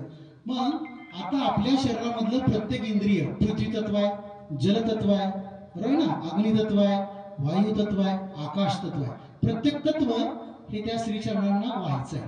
अवघड आहे, पण पहिल्यांदा जड वस्तू द्या, नाही का, नंतर जल वस्तू द्या. पृथ्वी म्हणजे जड, जल द्या. नाथांची समाधी पैठणला जलसमाधी आहे. महाराजांनी, नाथबाबांनी जलमय ध्येय केला, म्हणजे प्रत्येक तत्व विसर्जन केलं, बरोबर आहे ना. तुका आकाशी गेला, सगुण वैकुंठ गमन आहे. मुक्ताई विजयसारखी लख होती निघून गेली, माऊली जड तत्वामध्ये विलीन झाली. म्हणजे प्रत्येक तत्वाच्या समाधी आहे, प्रत्येक तत्वाच्या समाधी. मग हे तत्व सद्गुरूंना अर्पण करणं. मग गुरु तेथे देव, ज्ञानी आत्मदर्शन, दर्शनी समाधान आती जैसे. कधी मिळेल? गुरु तेथे ज्ञान, ज्ञानी आत्मदर्शन, दर्शनी समाधान आती जैसे. समाधान पाहिजे. समाधान मला कधी मिळेल? मला खूप समाधान पाहिजे, समाधान पाहिजे. मी आता समाधानी आहे. समाधान कितपर्यंत आहे? विषयाचं समाधान तात्पुरतं आहे. जे अशाश्वत आहे, अशाश्वत, नष्ट पावणार आहे. शाश्वत दीर्घगामी आहे. म्हणून हा विषय जो आहे की शाश्वत सुख मला मिळावं, आत्मसुख मला मिळावं, अशी जर जीवाची ती अभिलाषा असेल तर मग नवीन मार्ग काय त्याचा? बाबा ह्या मार्गाने गेलं तर मिळेल. मार्ग चुकला तर गेला. मार्गाधारे वर्तावे, विश्व हे मोहरे लावावे, अलौकिक नोहावे लोकांप्रती, असं माऊली म्हणते. लोकांप्रती अलौकिक नोहावे. मार्गाधारे, त्या मार्गाने गेला तर तुम्हाला भगवंत मिळेल. मिळेल का? माऊली म्हणते मिळेलच. न मिळायचं काय का आहेच. अंतरी स्वयंभू असेल, प्रत्यक्ष भाव लागे देस. अंतरी तो स्वयंभू आहे. स्वयंभू असलेला तो प्रत्यक्ष प्रगट होतो. प्रगट होणं गोष्ट वेगळी आणि सांगणं गोष्ट वेगळी. काव्य, काय झालं, काव्यामध्ये खूप हुशार असतात. काव्य कसं असतं, मी 4-5 पुस्तकं वाचली की चोरून काव्य तयार केलं ते फार टिकत नाही. पण अंतरी स्वयंभूची असते. आतून जर अशा धो धारा येतात आणि तो कवी प्रागट्य होतो त्याच. कोणी गदी माडगूळकरांनी गीतरामायण लिहिलं. सकाळच्या वेळेला झोपड्यावर बसलेले होते. मानदेशच आहे आणि त्यामध्ये प्रत्यक्ष आले ते. आणि एक बैरागी आले आणि त्यांनी सांगितलं तुझ्या अजून खूप मोठं काम होणार आहे. काय? तर एक रामायणावरती तू अद्भुत लिहिशील. आणि गीत रामायण सुचलं आणि गीत रामायण लिहिला. तर आज गीत रामायण आजरामध्ये. थोडक्यात रामायण कसं? गीत रामायण तर आपण कथा ऐकतो, कथा ऐकाव्यात. कथा विरंगुळ आहे, कथेमध्ये विरंगुळ आहे, छान वाटतं. पण त्याच्यातलं तत्व हे दडलेलं असतं. ज्या माणसाने तत्वाचा शोध घेतला आणि त्या तत्वाच्या मार्गाने गेला, म्हणजे कुठलं तत्व आहे? आता जसे ह्या मार्गात जाताना आता मूळ विषय जो आहे की आता हृदय आपले चौफाळण्या भले, वरी बसवू पावले श्रीगुरूंची. पृथ्वी तत्व, जलतत्व, वायू तत्व, आकाश तत्व, ही सर्व तत्व, अग्नि तत्व, हे तत्व आपण दिल्यानंतर उरलं काय? काहीच नाही. शरीर भावना असं ती इंद्रिय विषय विसरते, काय राहिलं नाही. मग विषय हे इंद्रियाच्या अधीन असतात. विषय कशाच्या अधीन आहेत? इंद्रियाच्या अधीन आहेत. मग इंद्रियाचा अधीन असेल तर इंद्रियांना काम कुठं लावलंय तुम्ही? वासना एकवटे. तुम्ही श्रीचरणाजवळ ती वासना तुमची एकवटलेली आहे. मग ती एकवटलेली वासना तुम्हाला ती हळूहळू विसरते. हळूहळू. म्हणून माऊली म्हणते हळूहळू ढाळे ढाळे केतुलेनी एके वेळे मार्गाची निबळे निश्चिंत टाकी. माऊलीने सांगितलं मला इतका म्हणजे म्हणजे काय ह्या राजमार्गावरचे दीपस्तंभ आहे. अंधार नाहीच आहे हो, प्रकाशच आहे सगळा. फक्त आपण डोळे उघडून त्याच्याकडे बघायला पाहिजे. म्हणजे जे दीपस्तंभ आहेत त्या दीपस्तंभाप्रमाणे मार्गक्रमण करणं आहे. मग मार्गक्रमणामध्ये मानस पूजेतली पहिली ओवी आपण पंचमहाभूतांमध्ये असणारी आपली इंद्रिय भगवंताला अर्पण केलेली आहे. अवघड आहे, तुम्ही म्हणाल इतका अवघड. मग महाराजांनी त्याला सोपा उपाय सांगितला. एका जागेवर बसता येतं का? नाही बसता येत. मग हिंडता फिरता म्हण, हळूहळू म्हण, मग त्याची सवय लागेल. पण हे कसं आहे, कष्टाने आहे. प्रपंच हा होतो, प्रपंच हा होतो. आता गुरुजींना सांगायची काही गरज नाही, प्रपंच होतो, परमार्थ करावा लागतो. प्रपंच केला तर प्रपंच आपोआप होतो. तुम्हाला कसं काय होतो? कष्ट करायला लागतात. अरे तो होणार आहे ना, तू प्रारब्ध वर्षामध्ये जो आहे ना त्याप्रमाणे होणार आहे. प्रपंच हा तुला करावा लागेल, वारीला जावं लागेल तर वारी होईल. न जाता वारी होणार नाही. कधी करायची वारी? तरुणपणीच वारी होईल ना, म्हातारपणी काय होणार आहे? आणि जेव्हा हे अंतरामध्ये भगवंताचं प्रतिबिंब कसं पाहावं त्याचं प्रागट्यकरण जेव्हा होईल तेव्हा आपल्याला पिंडी जो आहे तो ब्रह्मांडी दिसतो. आणि जो ब्रह्मांडी आहे तो पिंडी असतो. पिंडी ब्रह्मांडी हा एकच आहे. मी आपण समजा वाराणसीला गेलो, काशी विश्वनाथाचं दर्शन घेतलं. काशी विश्वनाथ दर्शन घेतलं, कसं केलं दर्शन? असं पाहतो मूर्ती. आता गुरुजींना मी पाहिलं आणि डोळे मिटले. गुरुजींना मी स्मरणात ठेवलं, भगवंताला मी स्मरणात ठेवलं. तसंच मला सद्गुरूंना माझ्या स्मरणात ठेवायचं, माऊलीला स्मरणात ठेवायचं, तुकाराम महाराजांना स्मरणात ठेवायचं. कुठलेही इष्टदेवता ज्या तुमच्या आहेत आपल्या हिंदू धर्म संस्कृतीमध्ये, म्हणजे धर्म असा विषय नव्हे, धर्म म्हणजे स्वधर्म. परत एक विषय आला, धर्म शब्द आला चुकून माझ्याकडून. धर्म म्हणजे स्वधर्म. जो स्वधर्म असे जागता, माऊली म्हणते जो स्वधर्माला जागताय ना त्याचा स्वधर्म कोणता आहे? भगवंताच्या आठवण काढणं हा स्वधर्म आहे तुझा. आणि तो स्वधर्माला विसरला. मग जी तुमची नित्य नैमित्तिक जी कर्म आहेत, नित्य कर्म वेगळी, नैमित्तिक कर्म वेगळी. नित्य कर्म जे तू कर आणि कर्म करत असताना माझं नाव घे. मग नाव घेताना अभंग म्हणा, हरिपाठ म्हणा, नाही का, जप करा, जो आवडतो तो करा. रामदास स्वामी जेव्हा पंढरपूरला गेले तेव्हा त्यांनी भगवंताला असं, मी असं नाही दर्शन घेणार कटीवरती, मला म्हणजे बाणधारी असा राम रूपामध्ये मला तुझं दर्शन पाहिजे, दंडधारी अशा राम रूपामध्ये दर्शन पाहिजे. मग तसं दर्शन दिलं. जसं पाहिजे तसं दर्शन, जसं पाहिजे तसं दर्शन. भगवंत चराचरामध्ये व्यापलेला आहे, पण तो स्थूल रूपामध्ये नाही. तो स्थूल रूपामध्ये चैतन्य रूपामध्ये भरलेला आहे. एखादी व्यक्ती गेली, आपण काय म्हणतो, आता हे नामदेवराव गेले आणि नंतर म्हणतो बॉडी आहे. नामदेवराव गेले म्हणून, नामदेवराव तर गेलेच, पण ही बॉडी आहे. हा जड देह आणि सूक्ष्म देह, चैतन्य रूपाने असणारा देह. म्हणजे चैतन्य कुठे आहे?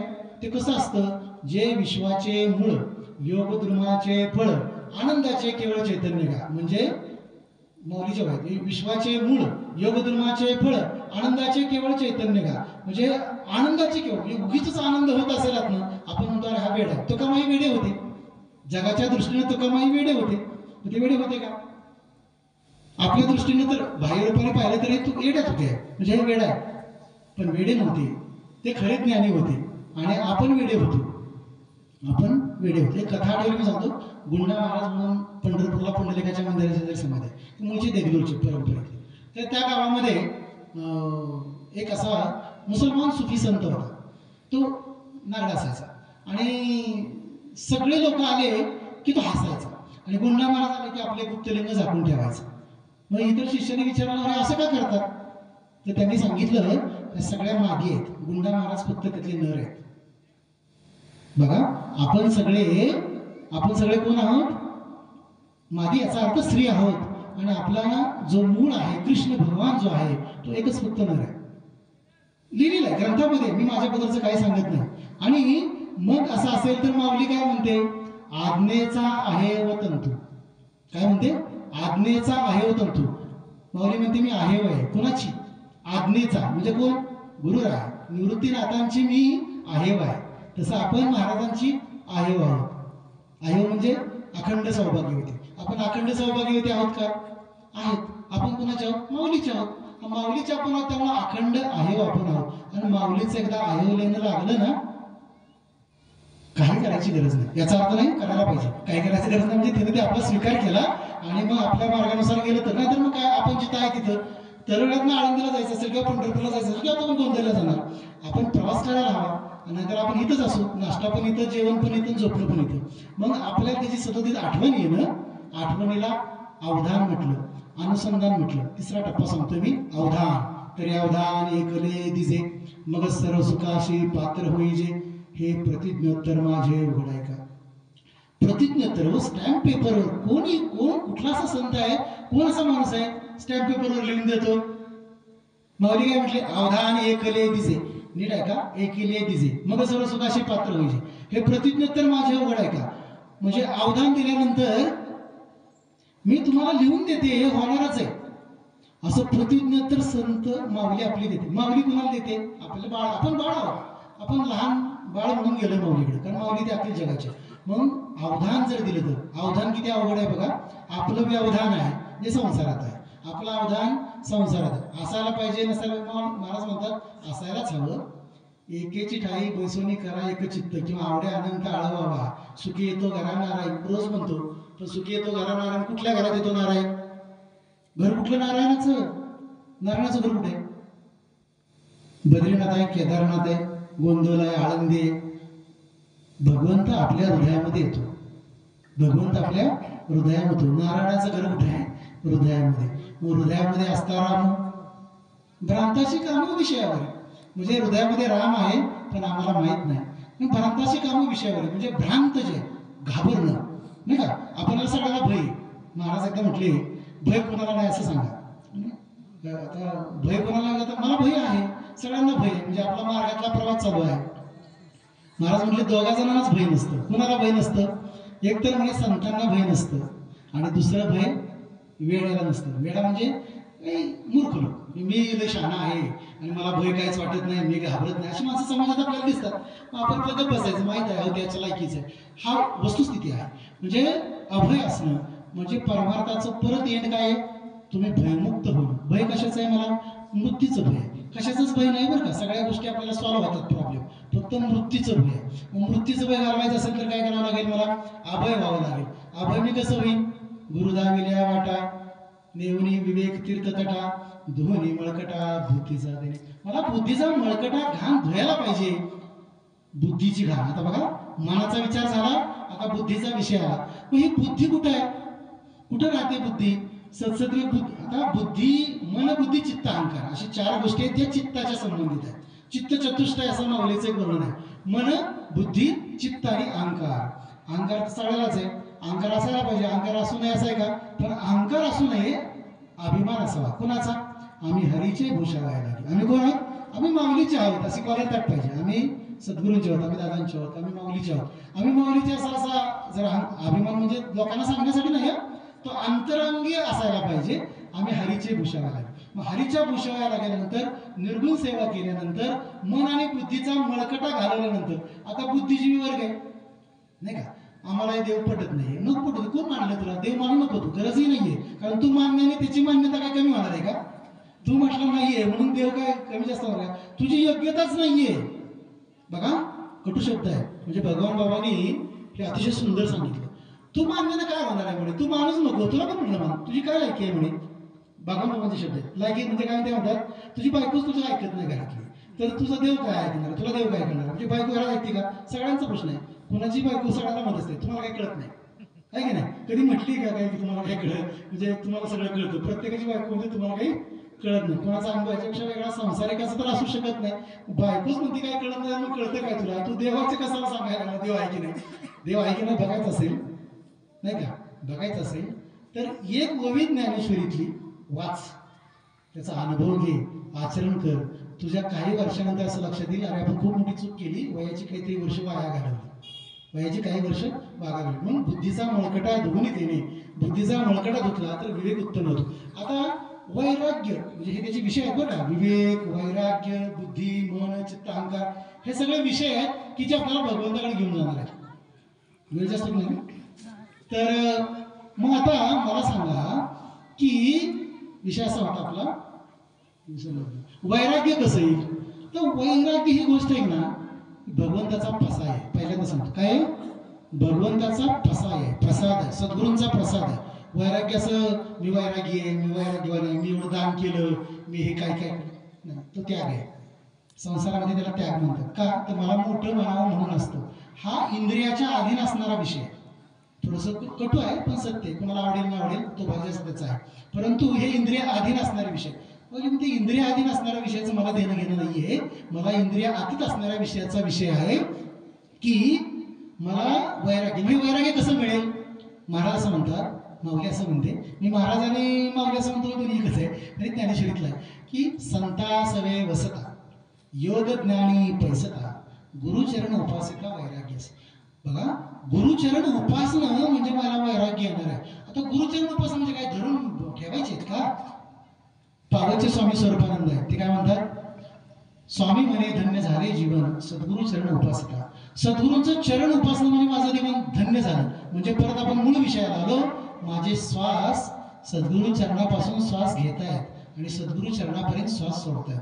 मी गोंधळात गेल्यानंतर माझा प्रत्येक श्वास माझी प्रार्थना करेन, तरी लांब असले तरी, महाराज तुमच्या चरणापासून मला तो श्रीराम जय राम जय जय राम हा जो मंत्र आहे तो माझ्या हृदयामध्ये स्थापन करा, आणि मी श्वास सोडेन तो पण तुमच्या चरणाजवळ आणि घेईन तो पण तुमच्या चरणाजवळ. जर घेईन आणि सोडेन तुमच्या चरणावर तर माझा दुसरीकडे विषय कुठे येतो? तुम्हीच माझ्या श्वास देणार ते.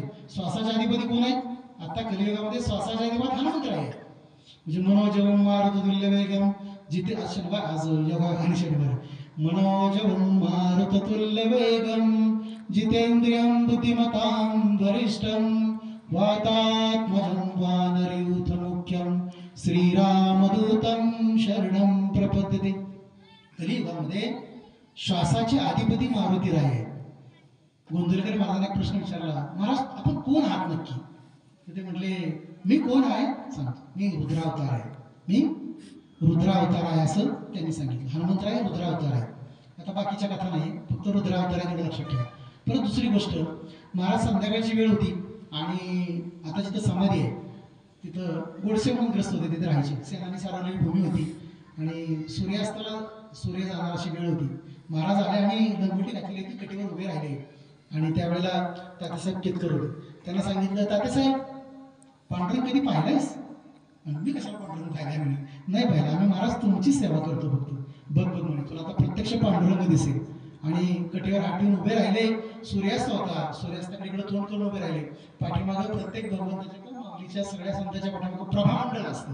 ते प्रभामंडळ म्हणजे सूर्य, आणि महाराज उभे राहिले आणि कटीवर हात ठेवला आणि म्हटले, बघ पांडुरंग. आणि महाराजांनी त्यांना प्रत्यक्ष पांडुरंगाचं दर्शन दिले. पात्रता अपत्रता नाही, वैर्यही दिली. म्हणजे सद्गुरू असे असतात की त्यांचं एकदम मन बसलं, सदा श्री अनुकूल. सद्गुरू जर तुम्हाला अनुकूल असतील तर सद्गुरू त्या परंपरेतले तेवढे मोठे पाहिजे. मग आज महाराज तेवढेच मोठे, मग आपल्याला ते का होत नाही असा प्रश्न आपण विचारा, बरं की नाही? मला का ते साधत नाही? आता H2+O म्हणजे H2+O = H2, पाणीच आहे ना. आपण दुष्काळी भागात आहे, असं कधी साठलंय का? कधी H हवेतला घेतला, O घेतला आणि पाणी झालंच नाही ना विज्ञानाला अजून सत्य. पण H2 आहे. पण माझ्या प्रयोगशाळेमध्ये H2+O म्हणजे H2 होत नाही, याचा अर्थ पाणी होत नाही का? माझ्या प्रयोगशाळेत म्हणजे माझ्या अंतरंगामध्ये अजून ते प्रगट झाले नाही. प्रगट होणं वेगळं, सांगणं वेगळं, अनुभवणं वेगळं, तिन्ही वेगवेगळ्या अवस्था आहेत. म्हणजे बोलता वाटे सोपे जी म्हणतो ना, सांगणं गोष्ट वेगळी आहे, त्या अंतरात्म्यामध्ये त्याची अनुभूती घेणं हे भगवंताला खूप खूप प्रेम, खूप प्रिय आहे. आणि हे जेव्हा वारी पण त्याच अवस्थेमध्ये व्हावी, नाही का, महाराजांचं स्मरण पण त्याच अवस्थेमध्ये व्हावं, मग ही निर्गुण पूजा जी आहे, आपण पंचतत्व त्या ठिकाणी दिली गेली. आणि त्याच्यापुढे ही शिर्डीची माती मिळवण्यात एक क्षिती जे श्रीचरण उभे त्या आराध्याच्या सांगितलं. म्हणजे गंमत बघा, मेल्यानंतर पण आपल्या शरीराची माती श्री चरणाजवळ नेऊन ठेवी अशी माऊली सांगते. अशी मानसपूजा माऊलीने 15 अध्यायात केली. आता ही शेवटचं टोक आणि पहिलं टोक आहे. आता ही मानसपूजेने काय होईल? ही मानसपूजा केल्यानंतर काय होईल? गोंधळकर महाराजांनी रामाला दाखवलेली जिलेबी त्यांना मिळाली, म्हणजे बाहेरच्या लोकांना ऐकू आली. आता आपण मूर्ती पाहतो, म्हणजे मग असा एक विषय मोदीच राहिला की मी तुम्हाला पाहिलं आणि मी डोळे मिटले. मी काशी विश्वेश्वराला पाहिलं, महाराजांना पाहिलं, आज महाराजांचं दर्शन घेऊन झालं, महाराजांना पाहिलं आणि मी डोळे मिटले. दिसले का? पहा, म्हणजे असं आहे की योग्या दुर्लभ तो मैं देखिला ग साजनी, देखिला ग माये योगा, देवांचा देव. आता देवांचा देव पाहिला, योग्याला दुर्लभ असलेला मी पाहिला, साजनी साजनी म्हणजे निवृत्तीनाथांना माऊली म्हणते साजनी तू माझी साजनी. साजन आणि साजनी फक्त आपण इकडं नवरा बायको एवढंच उद्देशून म्हटलेलं आहे. माऊली गुरुला साजनी म्हणते म्हणजे काय प्रेम करत असेल. ज्ञानेश्वरीमध्ये निवृत्तीनाथा वाचून काही नाही, मग फक्त नाथ नाथ श्री गुरु श्री गुरु श्री गुरु, वेगळं काहीच नाही. गुरु तूच माझा देव आहे. अशा भरपूर म्हणजे गुरु म्हणजेच देव आहे. रामाचं दर्शन घ्यायचं असेल तर महाराजांना बसलं की राम प्रत्यक्ष येतो. आनंद सागरांची एक गोष्ट आहे की धाकट्या राम मंदिरामध्ये आनंद सागरांना 2 गोष्टी सांगितल्या होत्या. म्हटले मला साधन द्या. म्हणजे भोजन करताना श्रीराम जयराम जय जयराम 3 वेळा म्हणायचं जेवायचं. ते म्हटले हां सोपं आहे. मग एक त्यावेळेला काही शिष्य सारखे भेटायला वर्ष 2 वर्ष घ्यायची. आनंद सागर आल्याने महाराजांनी घाई केली पंक्तीला पटकन जेवण्याची आणि महाराजांनी तोंडात घास घातला आनंद सागराने. महाराज फक्त जवळ समोर उभे राहिले आणि आनंद सागरांच्या डोळ्यातून 2-2 धारा वाहिल्या. महाराज मी चुकलो, मी साधन मागितलं पण माझ्याशी झालं नाही. महाराजांनी परीक्षा बघितली. सद्गुरूंची परीक्षा अवघड असते पण तिच्याच लेकराची असते त्यामुळे ती फार सहज असते. अशा परीक्षा ती कोणाची पण परीक्षा घेत नाही, त्या फार उंच अवस्थेला गेल्यानंतर उंच अवस्थेला गेल्यानंतर परीक्षा आहे. परंतु तिची परीक्षा देणं तिच्याच इच्छेने असते आणि तिच्याच कृतीने केली तर ती सहज साध्य असते. सहज साध्य म्हणजे सहज होणारी गोष्ट, कष्टसाध्य म्हणजे करावी लागणारी गोष्ट. पहाटे मला उठायचं आहे 5 वाजता, मी उठलो तर आहे ना, नाही उठलं तर सूर्य उगवल्यानंतर मग आपण सूर्य तापे असतो नंतर सूर्यकालात उठतो. तर ह्या ज्या गोष्टी आहेत ह्या आपण मानसपूजेतल्या इथपर्यंत आलो. आता विषय होता वैराग्य. संता असावे वसता, योगज्ञानी पैसता, गुरुचरण उपासिता वैराग्यस. मग त्या आनंद सागरांची धाकट्या राम मंदिरामध्ये परीक्षा अशी घेतली की तू प्रत्यक्ष ध्यान कर. मग त्यांना सर्पाचे वेडे असे बाजूला झाले, भाविश्व आहे आणि त्यांना तर भीती वाटली सर्पाची. मग ते मोठे बोलले महाराज महाराज. महाराज म्हटले अरे प्रत्यक्ष रामाला बोलवलं असतं तर राम इथं असता, मला कशाला जात मारली. चरित्रात वर्णन आहे.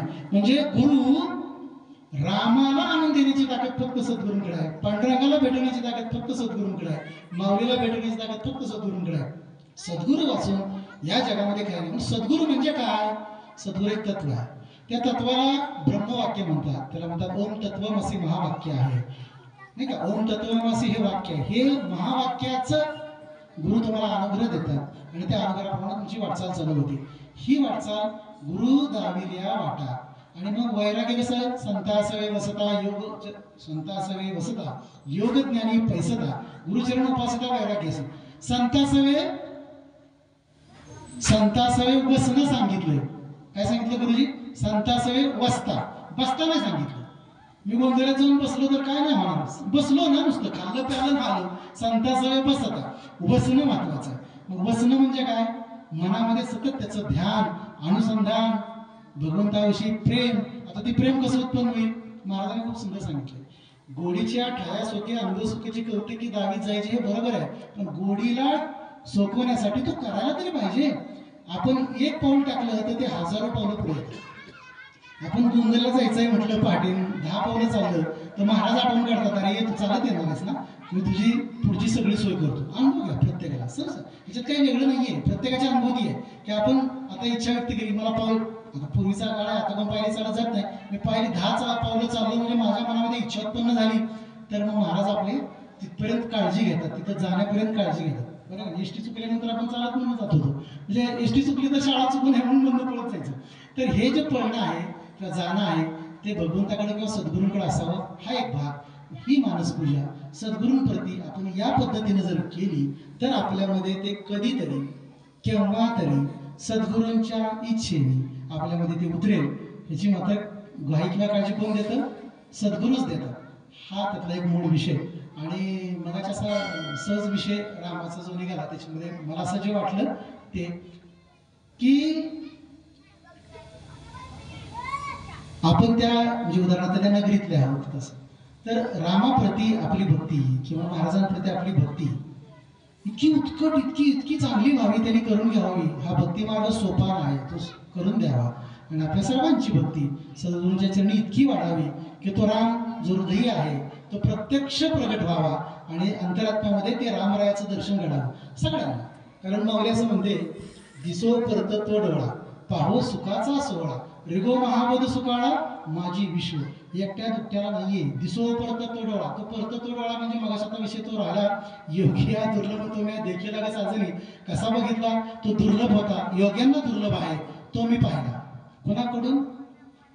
कोणाकडून पाहिला? देखिला देखिला का माहिती देवांचा देव.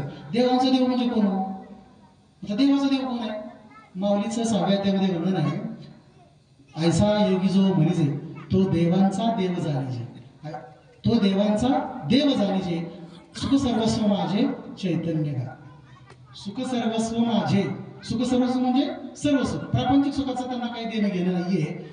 आपण विचार कराल तसं आहे. मग प्रापंचिक सुख देव देतो का? किंवा महाराज देतात का? तर महाराज म्हटले नक्की देतो.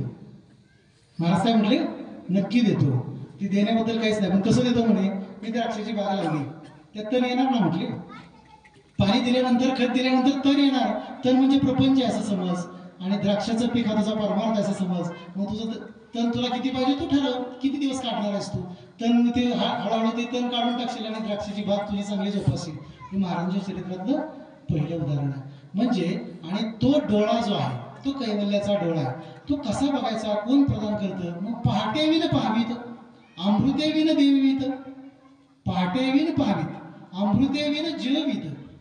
अमृताशिवाय दाखव आणि योगे विन दाखवित. योगाशिवाय, योग करायचाच नाही. कैवल्य डोळा, योगाशिवाय तुम्हाला कैवल्य डोळा दाखवतात.